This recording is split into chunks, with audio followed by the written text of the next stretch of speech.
everybody et bienvenue sur ma chaîne YouTube. Nous nous retrouvons aujourd'hui non pas pour parler de moi mais pour parler de faits divers. Et aujourd'hui on aborde les dramas en avion. Est-ce qu'après avoir vu cette vidéo vous oserez remonter en avion? Je ne suis pas sûre. Moi perso je flippais déjà donc ça change pas grand chose. Comme vous pouvez le constater, je suis tout de noir vêtu car c'est la couleur de mon âme. C'est une réplique d'Antigone de Jean Anouilh, j'en profite pour vous cultiver a little bit. On est dans la culture aujourd'hui parce qu'après vous aurez des super histoires à raconter au dîner pour bien faire flipper les gens qui ont déjà peur en avion, ça sera magnifique. Alors préparez-vous, on embarque ensemble dans les airs.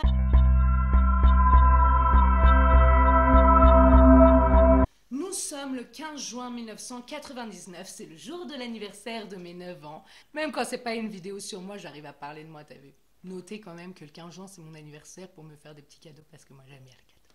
Nous sommes donc le 15 juin 1999 et on est dans le vol 117 de l'Atlantic Airlines qui relie Minneapolis à Hartford dans le Connecticut. Vous remarquerez au cours de cette vidéo que déjà j'ai une voix de réciteuse, de conteuse, de narratrice et de deux. Mon accent anglais pour les noms est plutôt merdique, c'est pourquoi je vais les inscrire à chaque fois en dessous par respect pour ces personnes. À bord de cet avion, il y a deux hôtesses. Il y a Jacqueline de Frémont qui a 22 ans. C'est une Française, elle est venue aux États-Unis un peu en année sabbatique parce qu'elle sait pas trop ce qu'elle va faire de sa vie et elle a accepté ce poste d'hôtesse pour pouvoir se balader dans les USA. La deuxième hôtesse, c'est Jennifer Whitson. Elle est 100% américaine mais elles s'entendent super bien. Une fois que l'avion est en plein ciel, les deux hôtesses se mettent à papoter. Jennifer, elle raconte à Jacqueline que voilà, elle a trouvé un fiancé, qu'il l'attend à l'atterrissage de l'avion, qu'elle est trop contente. Donc Jacqueline, elle est en mode « Ah, mais je suis trop heureuse pour toi, franchement, tu mérites, hein. » Bref, elle papote. Il ne reste plus que 10 à 15 minutes de vol et Jacqueline est en train de discuter avec un passager du premier rang qui a capté son accent français. Donc il est en mode « How, where do you come from? France? Paris?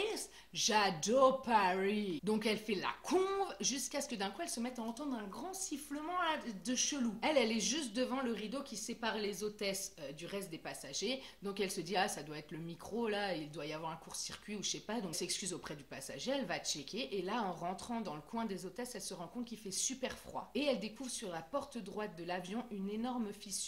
Toute l'atmosphère, l'oxygène qui est contenu dans l'avion est en train de s'évacuer petit à petit dehors. Il se dépêche d'aller voir les pilotes. Il lui dit « Bon, écoutez, bouchez la fuite, moi je vais prévenir la tour de contrôle. » C'est ce qu'il fait, il appelle la tour de contrôle de Hartford et ils arrivent à lui prévoir d'atterrir un peu plus tôt. L'atterrissage est prévu dans 5 minutes, les hôtesses préviennent les passagers s'attachent, ils se doutent pas de ce qui se passe en fait, ils sont juste contents d'arriver en avance. Là, les deux hôtesses, comme d'habitude, veulent aller aux toilettes pour se refaire une petite beauté avant l'atterrissage. Comme Jacqueline sait que le fiancé de Jennifer l'attend à l'arrivée, elle lui dit « Vas-y en première. Honneur au fiancé !» Ce que Jennifer fait, elle rentre dans les WC, elle ferme à clé et là résonne une énorme explosion. La porte droite de l'avion a été arrachée et Jacqueline avec. Il y a un énorme appel d'air. Heureusement, les passagers sont attachés, donc ils restent à leur place. Jennifer dans les WC a été protégée, mais ça ne dure pas longtemps puisque la porte des WC est également arrachée. Là, elle se retrouve aspirée par l'air. Le copilote qui voit ça essaye de l'atteindre. Il n'y arrive pas. S'allonge de tout son long et lui tend les jambes. Jennifer arrive à lui prendre les chevilles et il la ramène en pliant les jambes. Une fois qu'elle est arrivée dans le poste de pilotage, clac, il ferme à clé, ils sont protégés. Tout le monde est en sécurité, sauf Jacqueline qui du coup a été aspirée dès le début. Le commandant prévient qu'ils ont une porte qui a été arrachée par décompression. Aussitôt, ils sont détournés sur une piste désaffectée pour effectuer un atterrissage d'urgence. Les secours les attendent et pendant ce temps, les techniciens ont réussi à évaluer où est-ce que Jacqueline aurait atterri. Ils partent donc à sa recherche. Jennifer veut les accompagner puisque c'est sa copine. Finalement, ils vont retrouver le corps de Jacqueline qui est tombé vraiment sur le dos. Son corps est intact, mais malheureusement, elle est décédée. Jennifer sera toujours reconnaissante à Jacqueline de l'avoir laissé aller se maquiller en première parce que c'est clairement ce qui lui a sauvé la vie. Et aussi, bien sûr, le copilote avec sa technique de la cheville. Celui-là, chapeau Kiki. Nous sommes le 24 mars 1968 et on se trouve à Cork, dans l'ouest de l'Irlande. Nous sommes sur le vol Aer Lingus 712 en direction de Londres. L'avion c'est un Viscount 803 en parfait état. Le commandant c'est Bernard O'Byrne. J'avais prévenu. Il a 35 ans, mais il est vraiment très expérimenté. Il a plus de 6000 heures de vol à son actif. La météo est au top. Bref, en gros, il n'y a aucune raison que ça se passe mal. On part à 11h25 et à 11h58, le commandant appelle la tour de contrôle de Londres pour leur dire RAS. Tout va bien. Une minute plus tard, à 11h58, un ado de 15 ans qui se balade sur la plage voit l'avion qui est en chute libre. Il tourbillonne et se crache dans l'eau, le nez en avant. À 12h23, l'alerte est lancée par Londres. C'est la mobilisation générale. Il y a 5 bâtiments de guerre de la Royal Navy qui se trouvent dans les environs. Ils sont envoyés. Et il y a notamment le Penelope qui est vraiment juste à côté. Ils vont fouiller, mais ils ne vont trouver absolument aucune trace de l'avion. Il s'est comme volatilisé.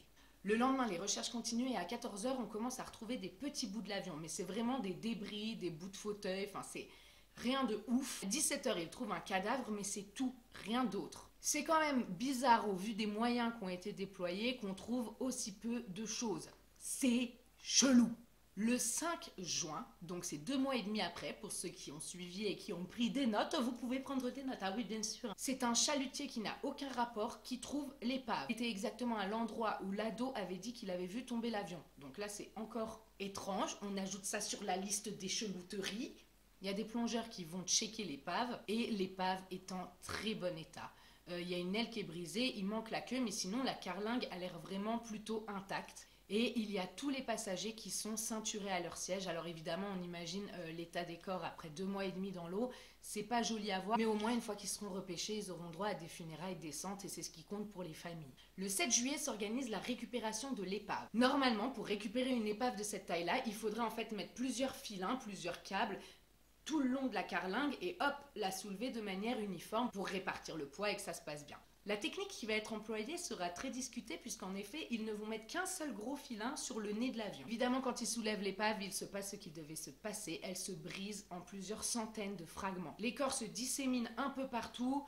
Bref, c'est la cata. Le lendemain, le 8 juillet, on organise la récupération des fragments. En fait, ce qu'ils veulent, c'est tout récupérer et essayer de reconstituer l'avion pour voir ce qui s'est passé. Et c'est là qu'en fait, les journalistes qui étaient sur place pour assister à cette récupération vont se rendre compte qu'il se passe des trucs chelous. Parce qu'en fait, il y a un tri qui est effectué dans les débris qu'on récupère. Il y a certains débris qui sont mis sur un bateau et d'autres qui sont récupérés par le Penelope, le bâtiment de guerre dont on avait parlé plus tôt. Tous les éléments qui seront mis sur le Penelope seront soustraits à l'enquête. On n'y aura pas accès. L'enquête conclura à un officiel « Je ne sais pas ce qui s'est passé ». Michel, je ne sais pas, tu l'écris avec un ou 2 N. Les familles sont déçues, mais ils acceptent leur impuissance. Toutes? Non, pas toutes. Dans l'avion, il y avait un couple de touristes américains, monsieur et madame Gangeloff, et leurs enfants n'ont absolument pas envie de lâcher l'affaire. We want the truth. Les enfants du couple Gangeloff, ils engagent un détective privé, certainement le meilleur de l'époque. Il s'appelle Tom Hopper. En 1978, soit 10 ans après le drame, Tom Hopper débarque avec un document qui va tout chambouler tout. C'est un papier de la défense britannique avec la mention « Restriction priorité niveau 1, accès limité ». On est dans James Bond.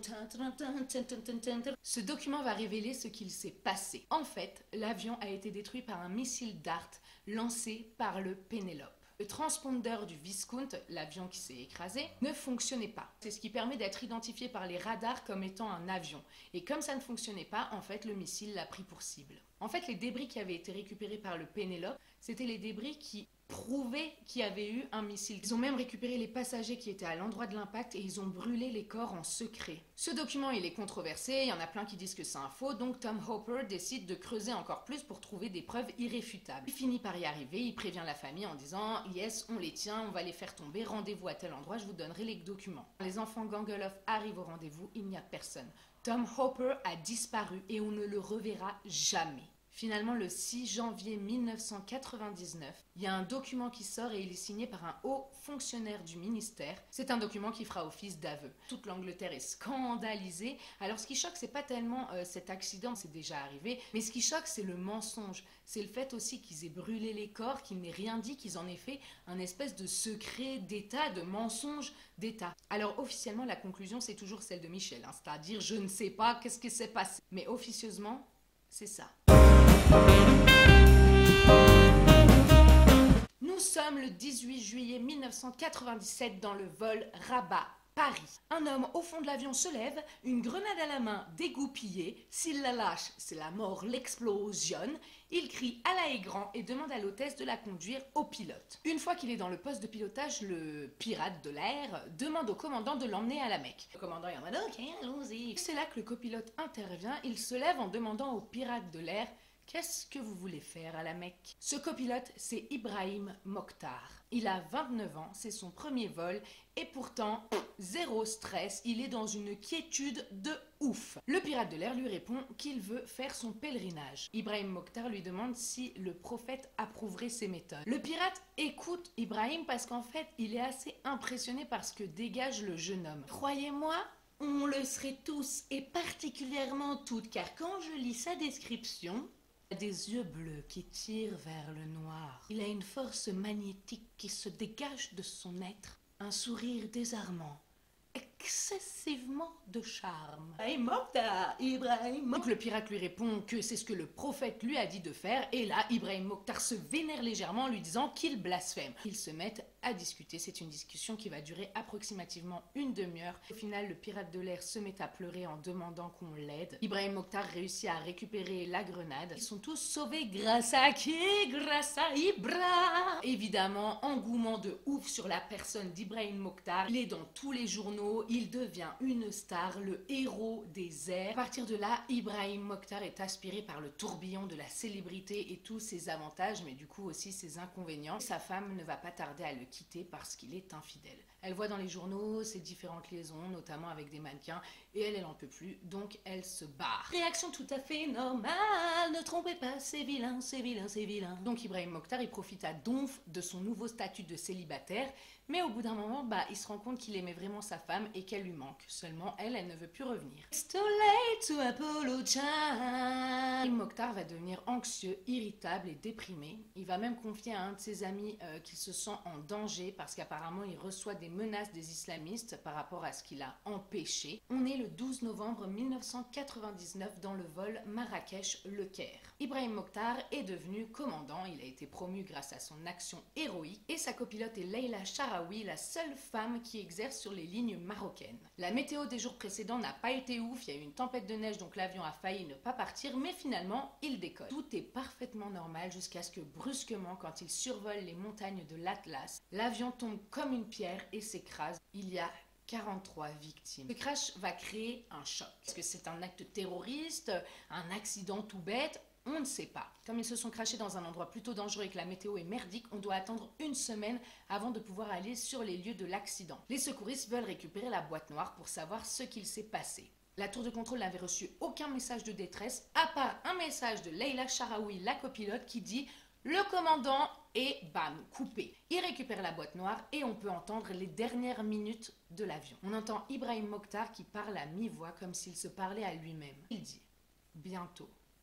Bientôt ». La copilote Leila Sharawi lui demande « Qu'est-ce que vous dites ?» Ibrahim Mokhtar continue sur le même ton, très proche, très très proche. Là, il y a un signal sonore qui retentit, ça indique le débranchement du pilote automatique. Leila Sharawi crie « Qu'est-ce que vous faites ?» Il y a des paroles indistinctes d'Ibrahim Mokhtar, puis il crie « Action !» On entend le bruit d'alarme qui indique une descente trop rapide. La copilote a l'air terrifiée quand elle reprend la parole. « Commandant, qu'est-ce que vous faites ?» Ibrahim Mokhtar répète « Mourir. » Mourir. L'avion est en piqué. Les alarmes sonnent dans tous les sens. La copilote supplie le commandant Ibrahim Mokhtar d'arrêter. Et c'est là qu'elle envoie le message « Le commandant !» Mais Ibrahim Mokhtar coupe la liaison. On entend des bruits étouffés dans le cockpit. Sûrement que Leila Sharawi s'est jetée sur Ibrahim Mokhtar pour l'empêcher de tous les tuer. Malheureusement, Ibrahim Mokhtar avait prévu le coup et a choisi un vol où il avait une femme en tant que copilote et donc quelqu'un de moins fort physiquement que lui. Leila Sharawi crie un immense nom et ça s'arrête là. Alors on peut imaginer que Ibrahim Mokhtar était tombé en dépression suite à cette célébrité soudaine et qu'il n'a pas su gérer. Au lieu de se suicider tout seul dans son coin, il a décidé d'entraîner 43 personnes avec lui. Nous sommes le 13 mai 1999. Décidément, 99, c'était pas une année tip-top pour les avions. Nous sommes dans le vol Roissy-Dakar. Il est 16h35, l'avion aurait dû partir il y a 5 minutes, mais il manque un passager, Monsieur Mamadou Diabo. La dame de l'accueil qui est chargée de l'embarquement est embêtée de ouf, et c'est là qu'elle voit arriver Monsieur Mamadou Diabo. Quand il arrive à sa hauteur, elle se rend compte qu'il n'est pas dans son état normal. Il est au ralenti, il a les yeux hagards, bref, il a l'air fonce-dé. Mais bon, elle se dit que c'est pas trop son problème, qu'il est ni violent ni quoi que ce soit, donc hop, elle le fout dans l'avion. L'hôtesse qu'il récupère l'installe tout au fond, et elle va penser qu'en fait, il est bourré de tranquillisants. Le commandant de bord, c'est Gérald Felzer. C'est un très bon ami de Nicolas Hulot. Pour ceux qui ne connaissent pas Nicolas Hulot, c'est Ushuaïa, c'est les vers, c'est la nature, c'est l'environnement, c'est le climat, c'est Nicolas. Et justement, Gérard, que nous appellerons par son prénom, a invité Nicolas à faire ce voyage avec lui pour aller au Sénégal. Après une demi-heure de vol, c'est le moment des plateaux repas, mon moment préféré dans tous les avions. Mamadou Diabo demande à l'hôtesse de lui indiquer les WC. Elle lui indique ceux du fond. Il y va. Quand il sort de ceux du fond, il va à ceux de l'avant. Donc ça, l'hôtesse, elle le voit, mais elle trouve pas ça choquant parce qu'il y a des passagers qui font ça pour se dégourdir un peu les jambes. Il sort des WC et là, il essaye d'entrer tranquillou pépouze dans le poste de pilotage. Heureusement, il y a le chef de cabine, Claude Morandi, qui le voit, qui l'intercepte et qui lui signale que non monsieur, vous n'avez pas le droit d'aller là, qu'est-ce que vous faites? C'est à ce moment-là que Mamadou Diabo change complètement de comportement. Son visage se transforme en une espèce de rictus de colère, ses yeux deviennent tout rouges, injectés de sang, il a l'air super vanaire et il te dégage le Claude d'un coup de poing. L'autre, il les quatre fers en l'air, qu'est-ce qui se passe? Et Mamadou Diabo jaillit dans le poste de pilotage. Dans le poste de pilotage, l'ambiance c'est pépouze détente. C'est rare qu'il y a un mode, oui, il conduit comme ça. Un bras dans le hublot, l'autre sur le volant. Nico, t'as vu là, c'est les Pyrénées. Et c'est pour ça que quand Mamadou Diabo jaillit dans le cockpit, c'est effet de surprise de ouf. Personne s'y attend, les mecs réagissent même pas. Mamadou Diabo se précipite sur les commandes et heureusement, Nicolas Hulot le gêne. Il s'en offusque pas plus que ça puisqu'il s'étale complètement sur lui. Il réussit à baisser les commandes de gaz. Le commandant les relève, il les baisse, il les relève. Ça dure un moment, hein, vraiment ce truc de voilà. Heureusement, on est dans un Airbus A340 qui a un système électronique super récent. Il possède notamment le Alpha Floor, qui en fait est un système qui fait que s'il y a une baisse ou une hausse des gaz, il va rétablir un niveau normal. C'est pour ça que ce que fait Mamadou Diabo n'a absolument aucun impact, l'avion ne bouge pas. Donc Mamadou Diabo, au bout d'un moment, il comprend que ça sert strictement à rien ce qu'il est en train de faire, donc il s'excite de ouf, il se met à cliquer sur tous les boutons. Le commandant, il se rend compte que s'il continue comme ça, il va désactiver le pilote automatique et alors là, ils vont partir dans une vrille, ça va être nimp. Il donne le commandement au copilote. Il se lève, il rejoint Nicolas Hulot pour l'aider à maîtriser le fou. En plus d'être dans une espèce de crise de démence qui décuple ses forces, Mamadou Diabo de base, c'est un colosse. Heureusement, à ce moment-là, il y a le Claude, notre bon chef de cabine, qui débarque avec 3 stewards. C'est bagarre générale, c'est vraiment bordel dans tout le cockpit. Heureusement, ils réussissent à le maîtriser. C'était pas trop tôt, ils sont quand même à 5 sur lui. Et il continue à se débattre. C'est là que le commandant a une idée et demande qu'on appelle Pierre Giraud, un passager qu'il connaît et qui est médecin, demande à Pierre Giraud d'injecter à Mamadou Diabo les calmants qui sont présents dans la trousse de secours. Et il faut 3 hommes pour tenir le bras de Mamadou Diabo pour réussir à lui faire l'injection. Ça n'a malheureusement aucun effet, il s'agit toujours, même de plus en plus. Il arrive à renverser tous ceux qu'il tenait, il avance les bras tendus comme ça. Heureusement, il est rattrapé. Non mais oh, ouais, Pierre Giraud, là t'es venu pour rien ou quoi? Qu'est-ce que c'est? Allez, injecte autre chose. Au moment de lui faire la piqûre de Valium, Mamadou Diabo mord sauvagement le Pierre Giraud. Et en plus de ça, il enlève son bras, ce qui fait qu'il casse l'aiguille en deux. Heureusement, à ce moment-là, le premier calmant commence enfin à faire effet, et même s'il se débat toujours, il est beaucoup plus lent dans ses mouvements. Là, le commandant, il dit on peut pas continuer comme ça jusqu'à Dakar. Il contacte Bordeaux, qui est l'aéroport le plus proche, il leur demande un atterrissage d'urgence. On les prévient que la sécurité, les pompiers, la police va les attendre à l'atterrissage. Dès qu'ils se posent, il y a Pierre Giraud qui dit hop, les gars. Il bouge plus là, monsieur Mamadou Diabo. Il y a un sous-sail. Donc les autres se disent oui, bon, ça doit être les calmants. Et le Pierre Giraud, il dit non, il est dans une sorte de coma. On sort Mamadou Diabo du cockpit, on le met devant l'avion et on se rend compte qu'il va falloir le réanimer sur place parce que son état est très grave. Les passagers voient par les hublots le corps de Mamadou Diabo qu'on va essayer de réanimer pendant 1 heure. Malheureusement, ça ne servira à rien, Mamadou Diabo est décédé. C'est quelque chose qui peut arriver dans les crises de folie poussées à leur paroxysme. Le corps lâche. Finalement, l'avion arrivera avec 5 heures de retard, mais on peut dire très clairement que le pire a été évité. Grâce à qui? Grâce à Nicolas Hulot! Je vous remercie beaucoup d'avoir suivi cette vidéo. Je voudrais la dédier à tous mes potos qui travaillent dans les airs, à Romain et à Charlotte. Quant à vous, je vous fais plein de bisous. Je vous dis à bientôt. On se retrouve pour de nouvelles aventures très vite. Prenez soin de vous. Vive 2021, vive nous!